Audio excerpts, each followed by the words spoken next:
मामले से जुड़ी ये खबर है, जहां परीक्षा कराने वाली गुजरात की कंपनी ब्लैकलिस्ट की गई है। ये बड़ी खबर आपको बता रहे हैं। अहमदाबाद की कंपनी यूजेटेस्ट ब्लैकलिस्ट की गई है। तो ये तमाम कंपनियों को ब्लैकलिस्ट किया गया है। यूजेटेस्ट का मालिक विनीत आर्या अमेरिका भाग गया है। ये बड़ी खबर। एसटीएफ की जांच में ट्रांसपोर्ट कंपनी की भूमिका नहीं पाई गई है और अहमदाबाद के गोदाम से पेपर लीक किया गया था। ये बड़ी जानकारी सामने आ रही है। तो यूपी पुलिस में सिपाही भर्ती परीक्षा लीक मामले से जुड़ी एक खबर आपको बता रहे हैं। परीक्षा कराने वाली गुजरात की कंपनी ब्लैकलिस्ट की गई है। अहमदाबाद की कंपनी यूजेटेस्ट ब्लैकलिस्ट की गई है। ये बड़ी खबर आपको बता रहे हैं। जहां यूजेटेस्ट का मालिक विनीत आर्या अमेरिका भाग गया है। तो एसटीएफ की जांच में ट्रांसपोर्ट कंपनी की भूमिका नहीं पाई गई है। अहमदाबाद के गोदाम से पेपर लीक किया गया था और इस खबर पर अधिक जानकारी के साथ संवाददाता सीमाब हमसे जुड़ चुके हैं। सीमाब, क्या कुछ जानकारी सामने आ रही है इसको लेकर?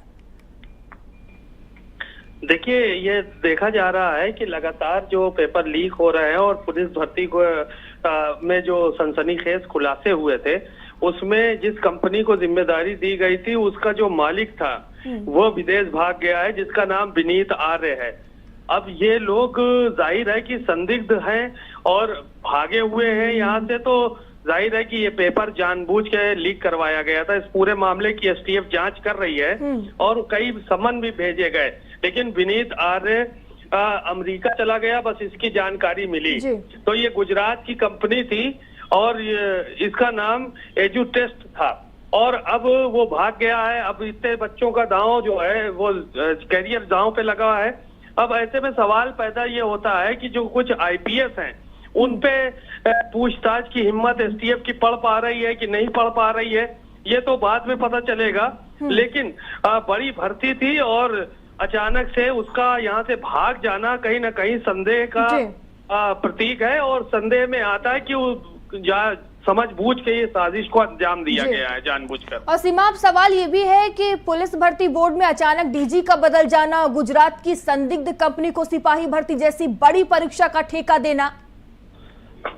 देखिए, सब पूरा भ्रष्टाचार में लिप्त रहते हैं ये लोग और ये भ्रष्टाचारियों का एक काकस बना हुआ है। पेपर लीक किया, करोड़ों कमाए, भाग गए। अब भाग गए हैं, उनको पकड़ने के लिए अब अमेरिका जाए पुलिस, तो ये तो संभव है नहीं। तो ये इस तरह के कारनामे बड़े बड़े इसी देश में हैं, भारत में, कि पहले कंपनी को ठेका दिया गया फिर वो भाग गया पैसा लेकर और पेपर लीक करा के। तो कहीं ना कहीं ये बहुत बड़ा कॉकस है। इसके पीछे जो लोग अभी भी है, तहकीकात होनी चाहिए। जो लोग बड़े लोग इसमें इन्वॉल्व हैं उन पर कार्रवाई भी होनी चाहिए, क्योंकि इस तरह से बच्चों का जो भविष्य है वो अधर में लटका हुआ है। अब ये गुजरात की कंपनी थी, वहां का संदिग्ध कंपनी थी, उसको ठेका दिया गया, फिर उसके बाद वो अपना रंग दिखाया और भागा यहाँ से। अब उसको पकड़ना नामुमकिन हो गया है। अब जो है वो लकीर पीटती रहे एसटीएफ और पुलिस। आईपीएस अफसर जो मुलव्विस रहे हैं इसमें, जो इन्वॉल्व रहे हैं, उन पर भी कड़ी कार्रवाई होनी चाहिए, उनसे पूछताछ की जानी चाहिए। तो सीमाब, देखिए, एसटीएफ कड़ियों को जोड़ने का लगातार प्रयास कर रही है। इस मामले में जांच पड़ताल की जा रही है, लेकिन अभी तक जो आईपीएस अफसर है उनसे पूछताछ नहीं हो पा रही है कि आखिर कंपनी को ठेका किसने दिया था। तो क्या कुछ आगे का अब एक्शन लिया जा रहा है? देखिए, ये पूरा कॉकस चलता है। जब पेपर लीक वगैरह ऐसे नहीं हो सकते कि अगर ईमानदारी से कोई काम करे तो पेपर लीक हो जाए। एक तो कंपनी फ्रॉड थी, भाग गई, ब्लैक लिस्टेड हो गई वो कंपनी, उसका मालिक भाग गया। अब उससे पूछताछ ही नहीं होगी तो पता कैसे चलेगा कौन कौन से अफसर जो है उसमें इन्वॉल्व थे, किसने किसने इस बात का ठेका लिया था कि तुमको बचा लिया जाएगा और कितना पैसा लिया गया इसमें, इतने बच्चों का भविष्य दांव पर लगाने के लिए। तो ये सारी की सारी चीजें सामने निकल कर तब आती जब वो पकड़ा जाता है। अब एसटीएफ कड़ी जोड़ रही है, किसको किसको इन्वॉल्व कर पाती है, कौन कौन इसमें संदिग्ध रहा है, इन सब चीजों का फैसला तो बाद में होगा। लेकिन एसटीएफ जो है वो लगातार ठीक है, नजर बनाए रखिएगा। बहुत बहुत धन्यवाद आपका तमाम जानकारियों के लिए।